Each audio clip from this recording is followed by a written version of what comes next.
Let's turn our Bibles in the book of Daniel. Say Daniel. Daniel, you are my brother.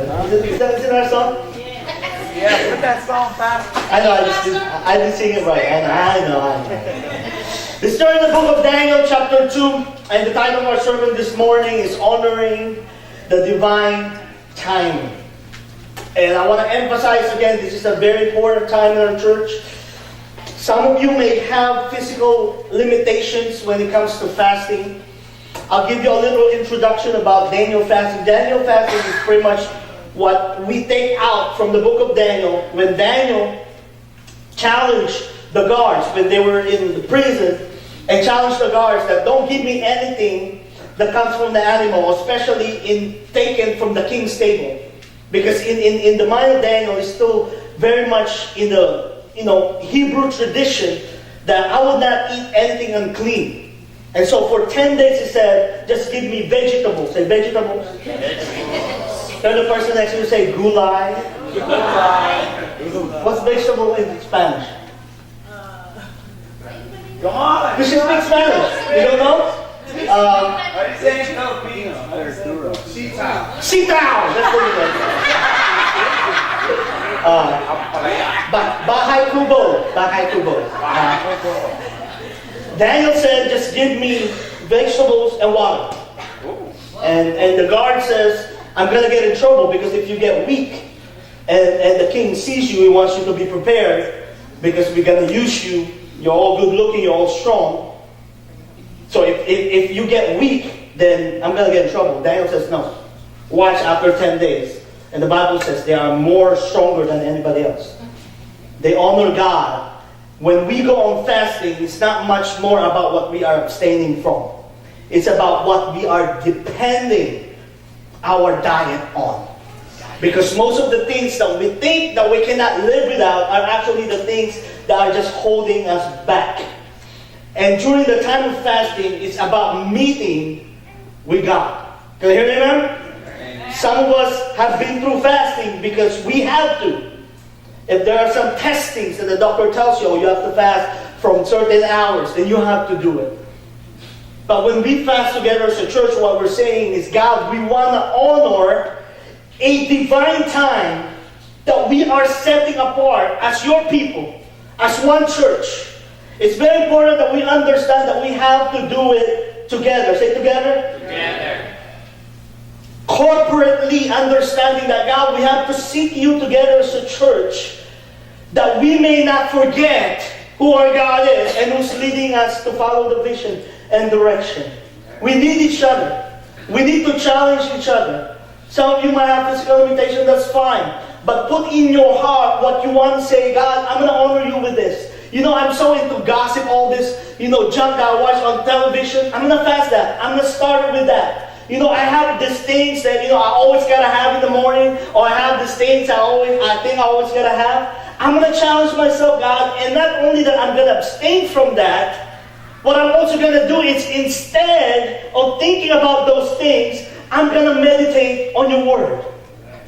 One of the challenges for us Christians is finding time to dive into the word of God. This is a good head start. This is something that can actually motivate us and say, you know what, God, instead of doing this, instead of watching that, instead of going on my phone, I'm going to replace that with prayer time. I'm going to replace that with just reading the scriptures.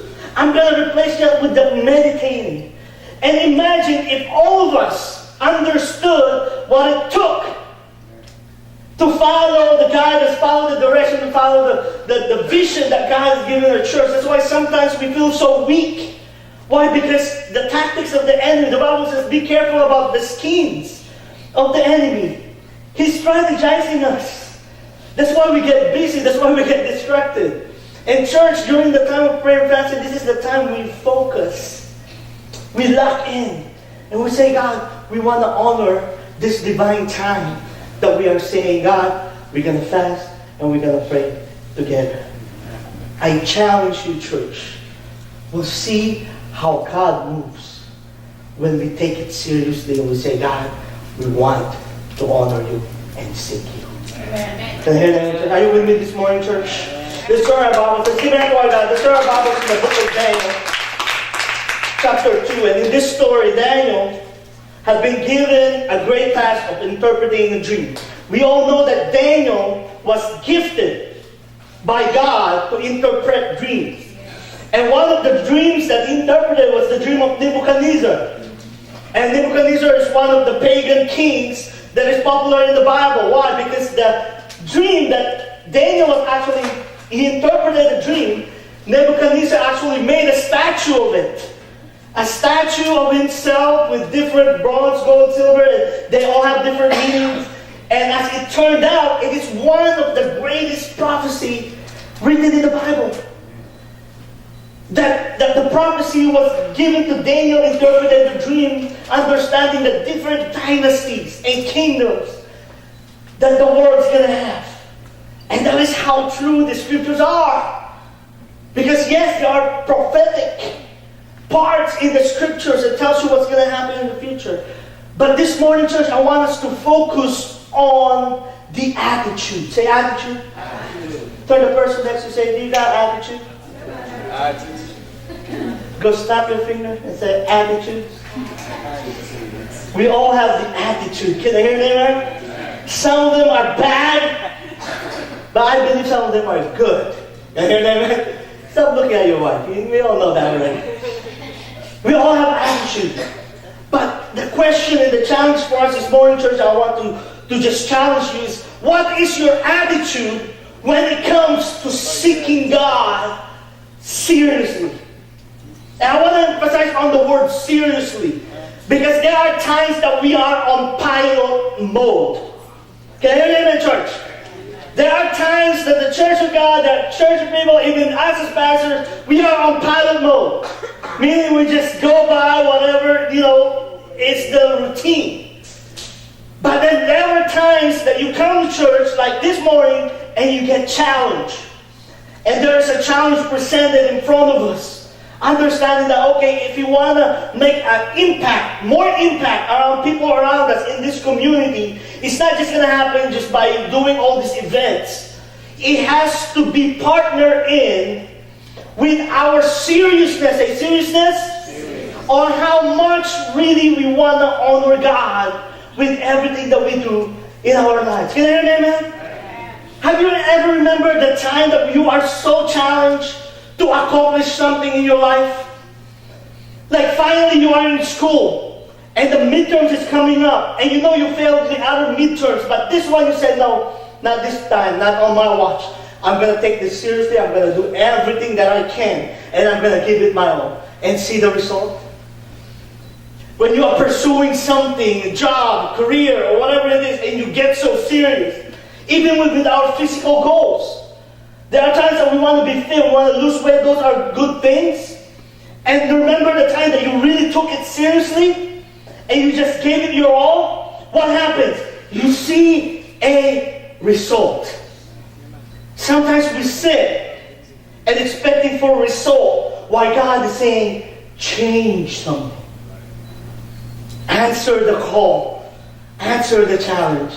And one thing I love about the story of Daniel is even though when he was young, his fire to honor God did not change from when he started, when they were caught, they were young, until towards the end of his life, when he was old. He was challenged not to bow down, he was challenged not to pray, and guess what he did? He prayed anyway. Why? Because the consistency. Being consistent. Say consistent. Do you remember anything that is consistent in your life?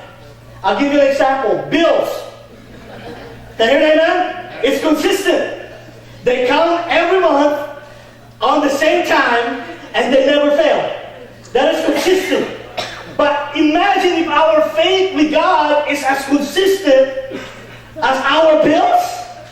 We come on time, we come same time, we do the same thing, and we practice it, and we give it our all, and we give it our best. Because we say, God, I'm going to honor you, and I'm going to live it up to you to see the result. Amen. Sometimes we focus too much on I'm not seeing the result right now. That is the time we are more consistent. Can I hear an amen? Because I always believe that God challenges us, just be consistent. Be consistent with what you say, what you believe. We're seeing that this morning. What do you believe? Be consistent. If that's what you believe, I challenged you last week. If that's why God gave us the conviction. Use it. The Holy Spirit gave us the power of conviction. Meaning discerning what God's will is and what God's will is not. Challenge ourselves to say, God, I really want to seek you. And let's dive into Daniel chapter 2. Look what it says here. Daniel chapter 2. And we'll read from verse 14 to 23. I'm reading from New King James Version. And if you can follow along with me. Daniel chapter 2. I want to hear pages turning. Millennials.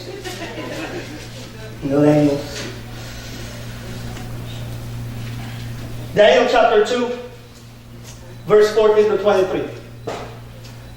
Then with the counsel of wisdom, Daniel answered Arioch.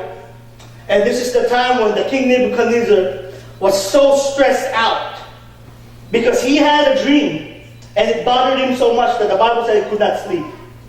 And so what did he do? He was pagan king, and so what did he do? He called out all the magicians, sorcerers, the wise men of his kingdom, and tell them, I want you to tell me my dream.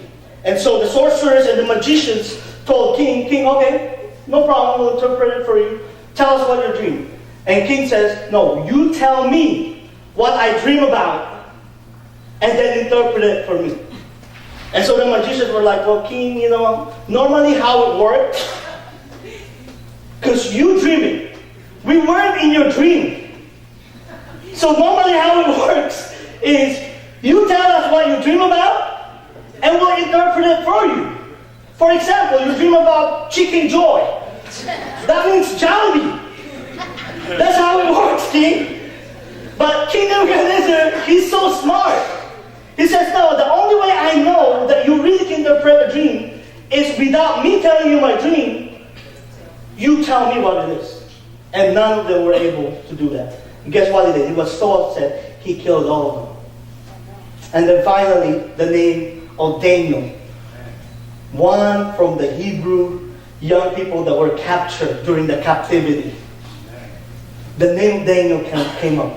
And here we go. Then the counsel and wisdom Daniel answered Arioch, the captain of the king's guard, who had gone out to kill the wise men of Babylon. Verse 15.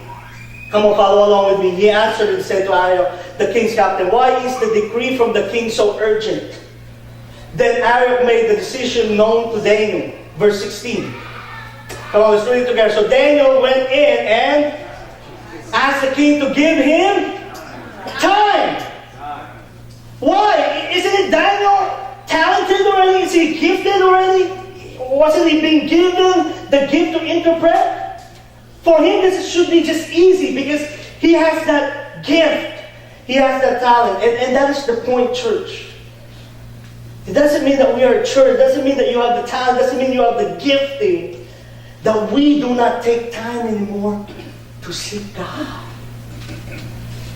Sometimes those common sense things, like before you take the test, or before you apply for a job, or before you even drive, or before you even eat, sometimes those are the things that we fail to acknowledge God. Can I hear an amen, church? Why? Because it's easy. I do it anyway. It's just like me breathing air. No, but with Daniel, he understood that no, it's about being detail-oriented. Paying attention to those small details that I know that I got this, I know I can do this, but still I want to take time, what? Seeking God. Can we put up an event, church, and invite people and plant this place? Oh, yes, we can.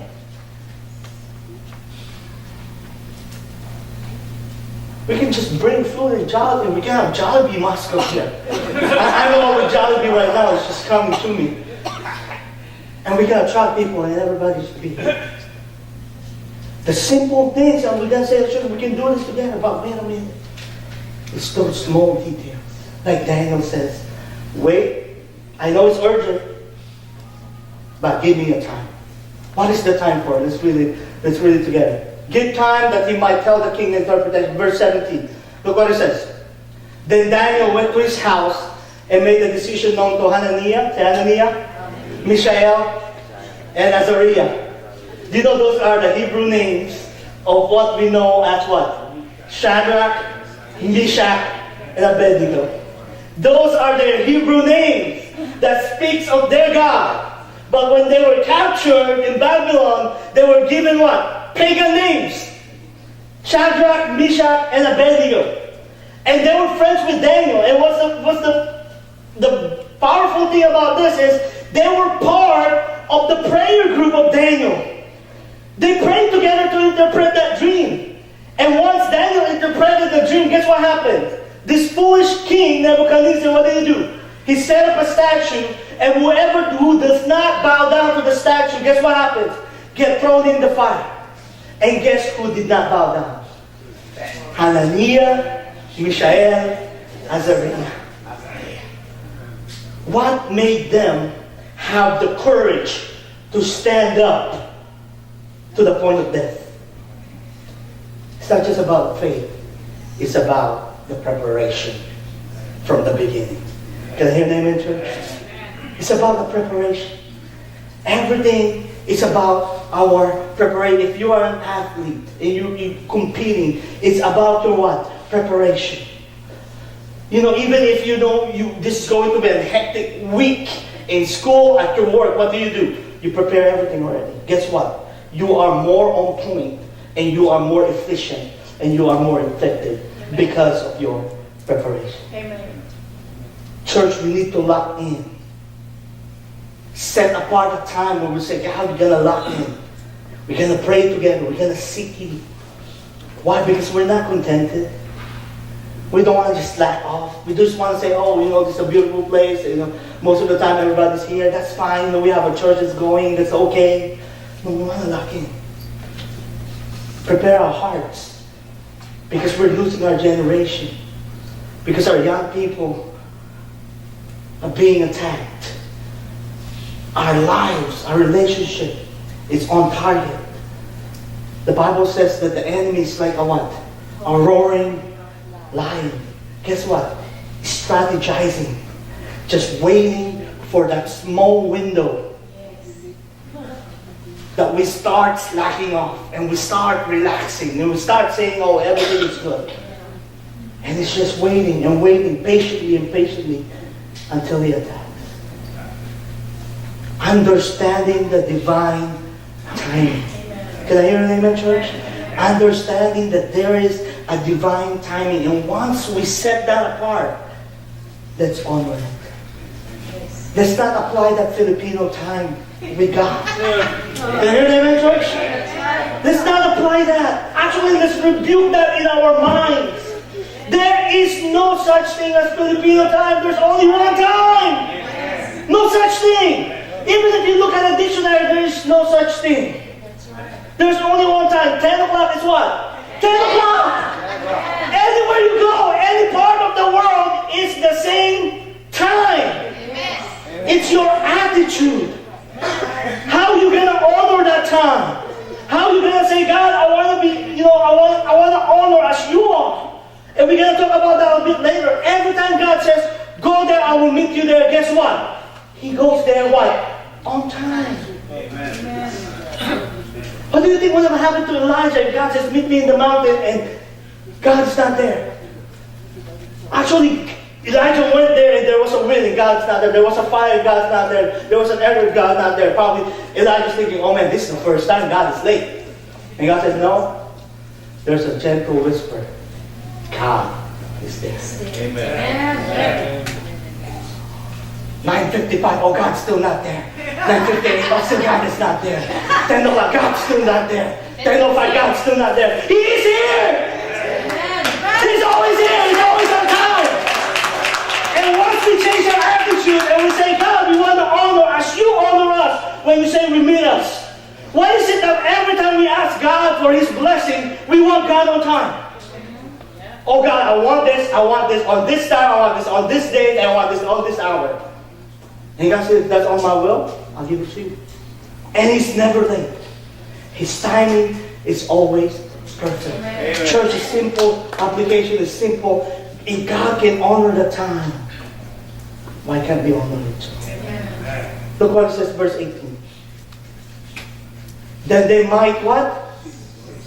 Wait a minute. Daniel, this is easy for you.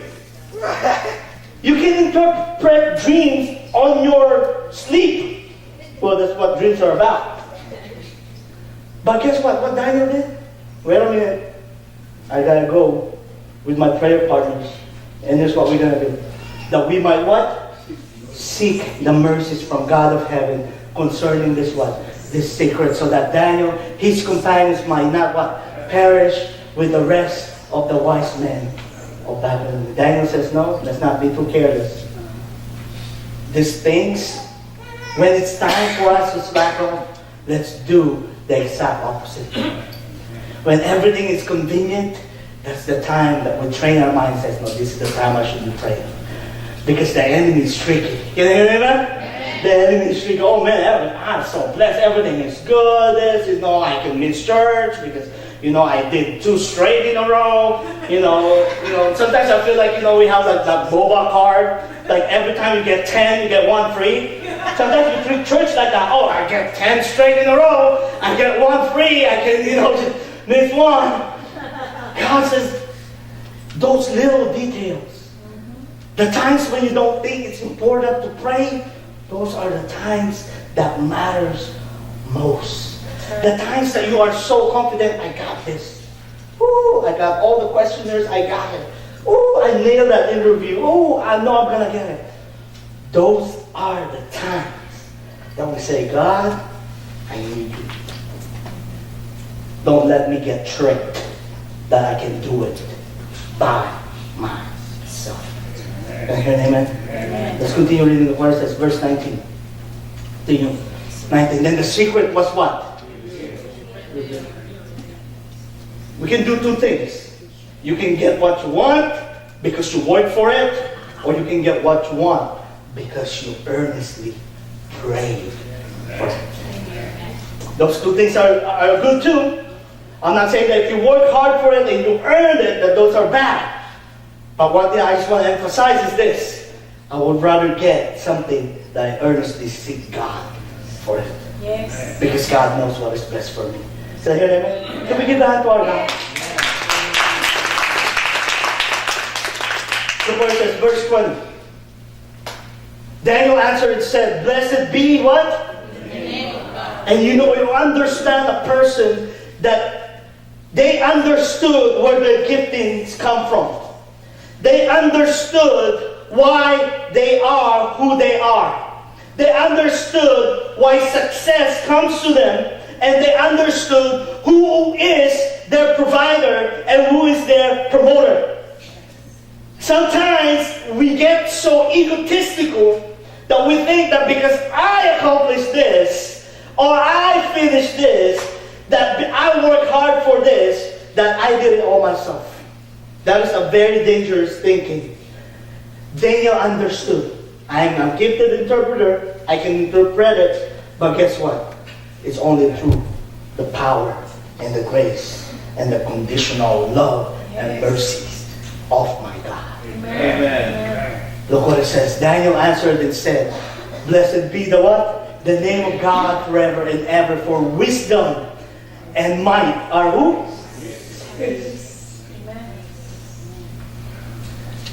I hear people say, oh man, I'm strong. I do this, I'm able to do this and do that. And, it's not about God. It's about, taking care of yourself and things like that. That's true. But the Bible also says, the book of Timothy says, physical training is good. But training for righteousness is much, much better. You can be physically strong and very spiritually weak.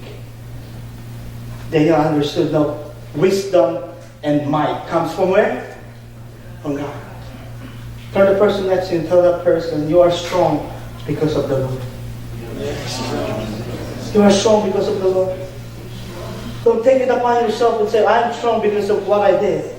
Look what it says, verse 20. 21, I'm sorry, verse 21. And He changes the what? Whew. He changes the times and what? Say, He is in control. God is in charge of the time and the season. And we go through different seasons in our lives. Can you hear me, amen? And guess what? During the harvest times and harvest seasons, what can we say about God? God, you are in control. Amen. Guess what happened to leadership? Guess what happened to the leadership of the world? Daniel says, He what? He removes kings and He rises up kings. God is in control. He gives wisdom to the wise and knowledge to those who have understanding. Verse 22, look what it says. He reveals what? Deep and secret things. He knows what is in the darkness. Yes, He knows our secrets. And light dwells with Him. That's in verse 23. What did He say? I thank you, God, and praise you. God of my fathers, you have given me what? Wisdom and might, and have now made known to me what we ask of you. Do you thank God when God answered your prayers? Because I find it very hard sometimes to see that there are people that I help pray for something, and once they get what they prayed for, they're gone. And that is not a good way to honor God. Can I hear an amen? Sometimes people will come to you and say, oh, pray for me because this is what I'm praying for. And when they finally got it, they forgot who gave it to them. That is the wrong way to honor God. Can you hear that in church? David says, God, thank you. I praise you. Why? Because you have given us what we asked for. And God is always faithful to give us what we ask for. The question is, be careful. Do you know exactly what you're asking for? Is it aligned with the will of God? That's why we need to seek. We need to earnestly give our time and say, God, I need you. It says, and have now made known to me what we ask of you, for you have made known to us the what? The king's demand. And so after this, guess what Daniel had? Confidence. Now he can face the king and says, I know you're a dream.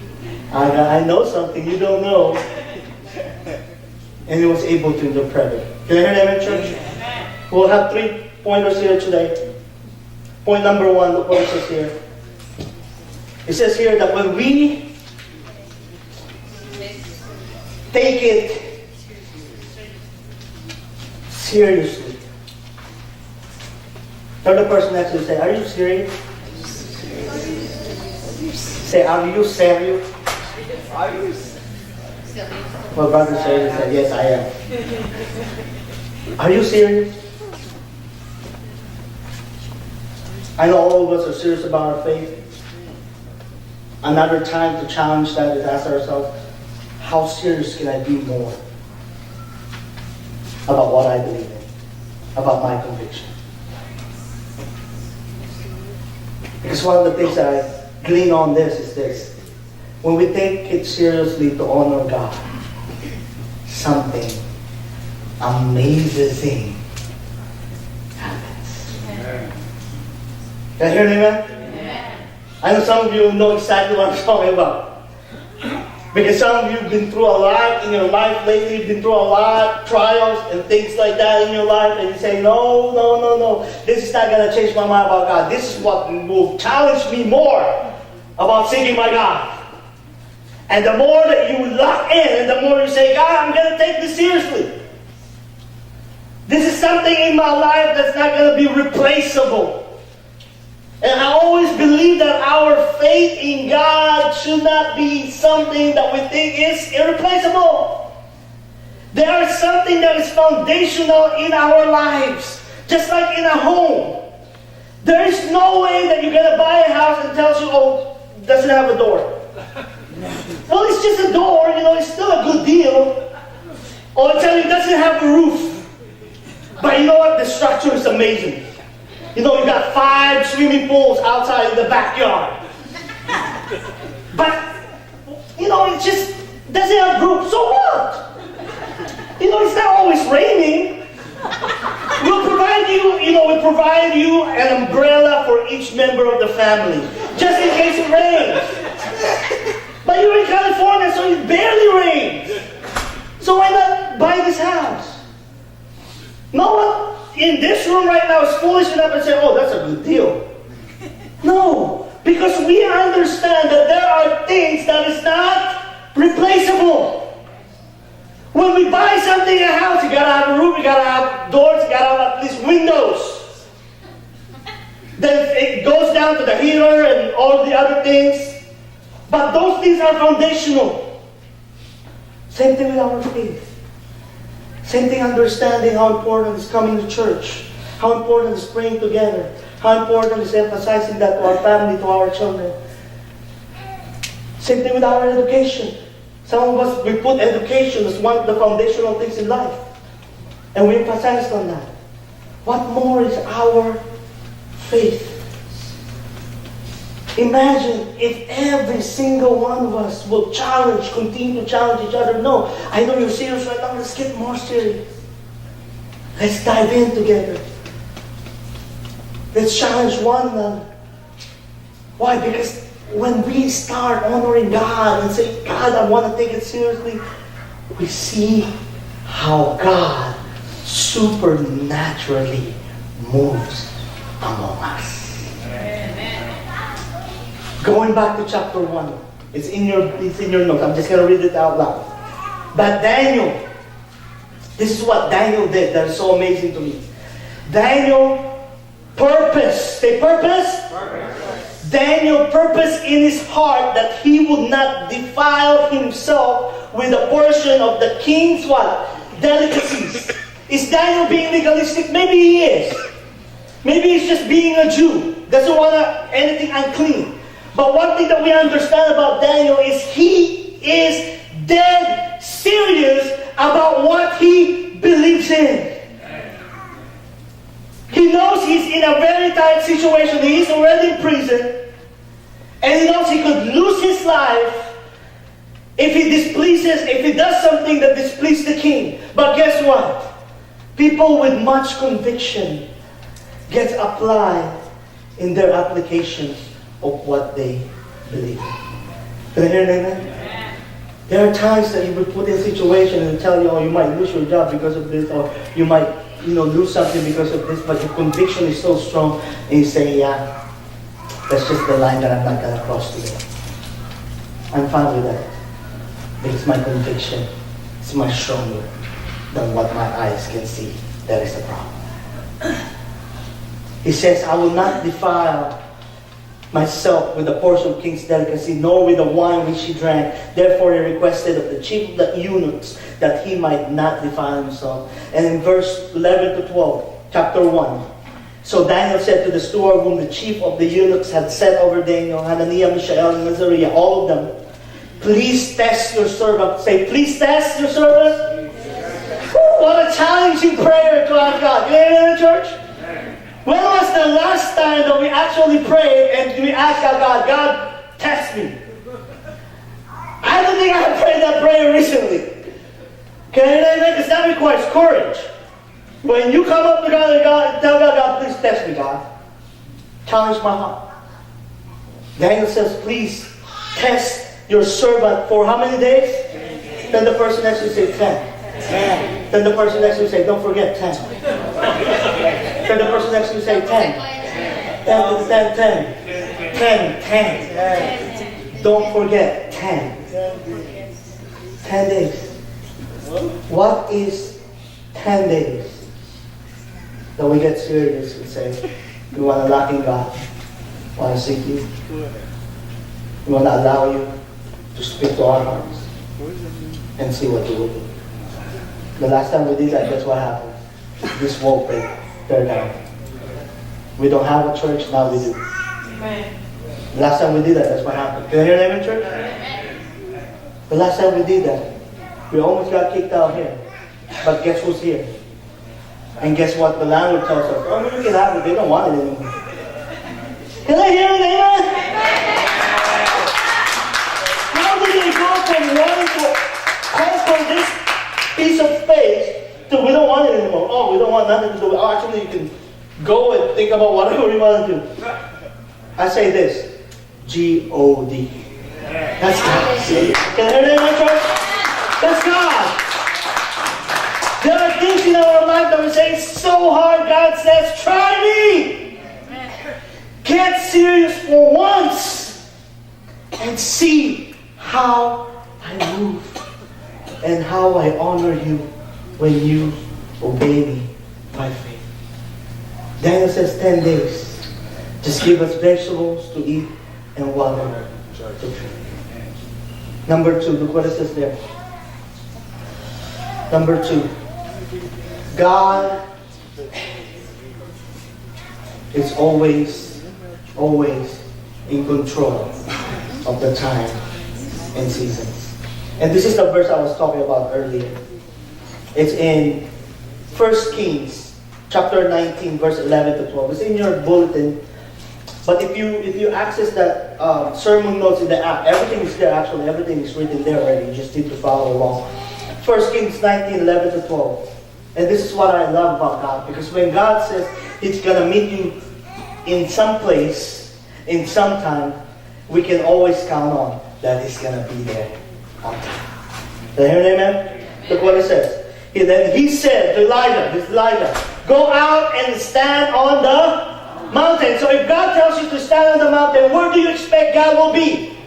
In the mountain, not in the river. Not in the beach. When God tells you, meet me in the mountain, where are you going to expect Him? In the mountain, not in the happy hour. Look what it says. Stand on the mountain before the Lord. Behold, the Lord what?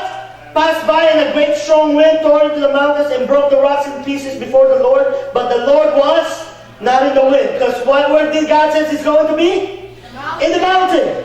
And after the wind, an earthquake, but the Lord was not in the earthquake. And after the earthquake, a fire, and the Lord was not in the fire. And after the fire, where is He?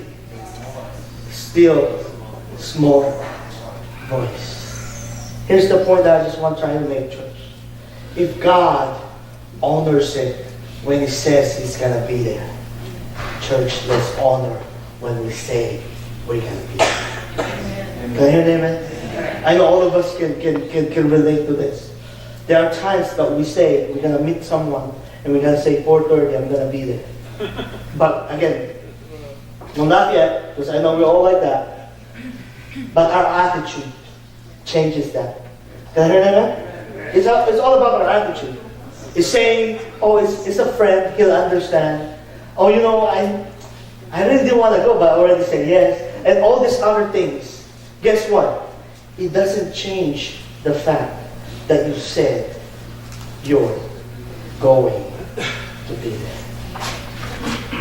When are we going to learn to take it more seriously when we say, and I think it's just a simple test, because if we cannot do it with people, how much more can we do it with God?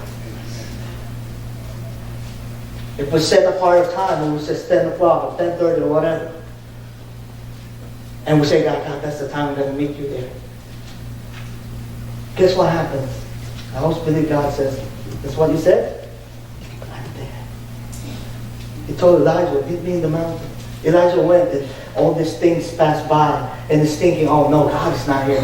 God says, no, I cannot contradict myself. I am in control of time and seasons in your life. Can I hear an amen? Amen. Look what it says there. I love the recognition from Daniel. He praised God for giving him the revelation. Then Daniel emphasized of God's sovereignty and what? Superiority. God, you are the God that changes times. You are the God that changes seasons. You are the God that set up kings, and you are the God that removes them. In other words, God, regardless of my circumstances, you are the God that never change. Amen. Can you hear that? See that, Lord God, this morning? What is 10 days, or 21 days, or 30 days? When God honors us and honors His time, God is always on time. Can you hear me, church? And lastly, we'll close with this. In verse 22 to 23, same chapter, Daniel chapter 3, 20 to 20. I just read it out loud. It says, He reveals deep and secret things. He knows what is in the darkness. Light dwells with Him. I thank you and praise you, O God of my fathers. You have given me what? Wisdom and might, and have now made known to me what we ask of you. For you have made known to us the King's demand. I know all of us remember this verse that says, lean not on your own understanding, but in everything, what? Acknowledge Him. Church, let me close with this. Where your wisdom come from? I know knowledge and wisdom, there's a thin line.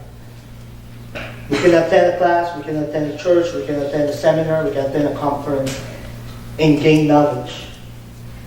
But wisdom comes from God. I think the difference is knowledge is what you know. Wisdom gives you the ability to apply it correctly. Amen. Because you can be very knowledgeable, but you can apply it in the wrong things. Can I hear an amen? Lastly, we'll close with this point. Let God be the source of all our wisdom. Amen. Every time I come up here, my prayer is simple. God, speak through me. Not my words, your words. Not my knowledge, your wisdom. Not my, and I don't consider myself to be eloquent on whatsoever, but with your conviction. Church, we need God's guidance. We need to seek God's wisdom. Sometimes we look at ourselves, sometimes we look at our family and we say, why is things falling apart? Why things, not working? Why it seems like there's chaos and there's confusion? Maybe because we're forgetting one thing. Seek God. Seek God. And seek His wisdom. Amen. There it is. Give that to our God this morning. And I'll close with this. Ephesians 3:20 says, and I always believe this to be true, there is nothing too hard. There's nothing too difficult. And there's nothing too far that God cannot reach His hands, or God cannot do by His will and by His power. Church, do you believe that God has the power to give you what you ask Him? Totally believe it. And I will say it again. And consider zero doubt that God, once we reach that level of commitment, and once we reach that level of seriousness, understanding how we seek together as a church, how we move together as a church, just like a band that has the same beat, the same harmony. And I know we're getting it. That there's nothing going to be too difficult for God to accomplish through us. Why? I'll close with this. Ephesians 3:20. Paul says, now to Him who is able to do what? Exceedingly and abundantly above all that we ask or think, according to the power that works in us. Can you hear that, church?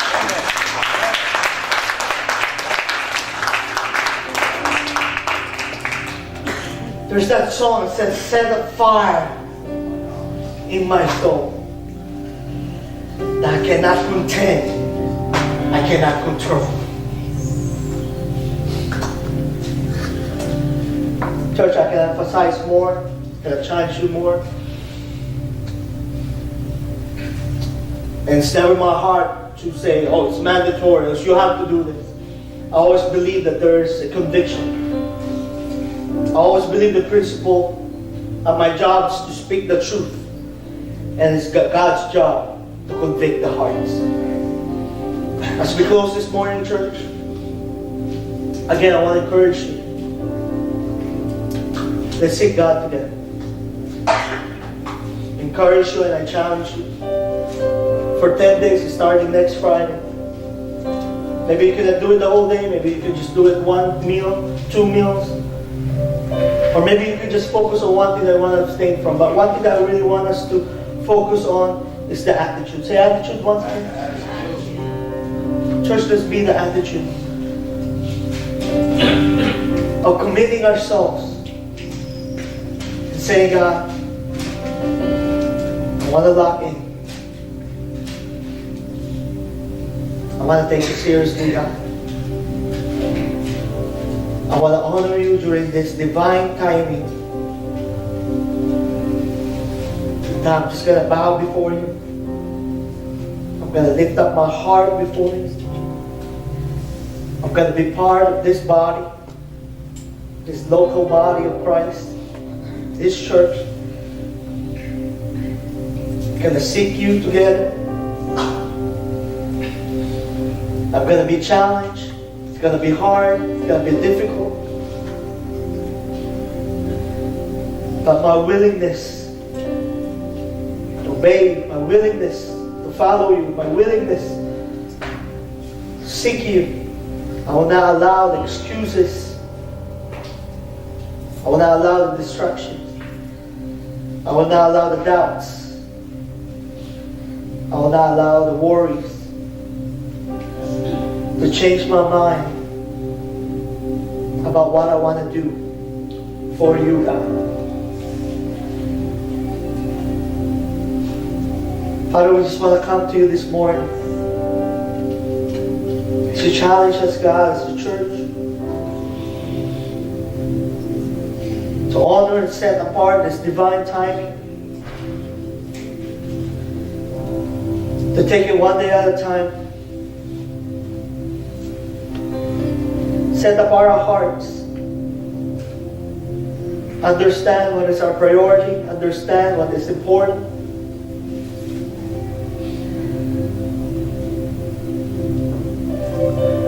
Give us the heart, God, that desperately wants to obey you. And we rebuke any negative thoughts, any whispers that says we can't do it, or any whispers that questions the genuineness of our motives. Lord God, this morning, I just want to say, God, give us the heart of David, who purposely in his heart say, God, I want to honor you. Humble us, God, as a church, that we may see the needs. Humble us, God, as a church, Lord, that we may hear your heartbeat. Give us the sensitivity. Give us the insight. Bring us into your revelation of where your heart truly lies. Don't allow us to be contented. Don't allow us to settle in. Don't allow us to get tired or lazy. but to passionately pursue after you, God. For who you are, not for what we can do. For what you've done, what we have, not what we have given. God, set apart our hearts this morning as we come together. Prepare our hearts that we may obey you completely, not by sight, but by our faith. We thank you, Father God, as we commit this time to you. We pray and we ask all these things in Jesus' mighty name. And everyone says, I want to see everyone last time.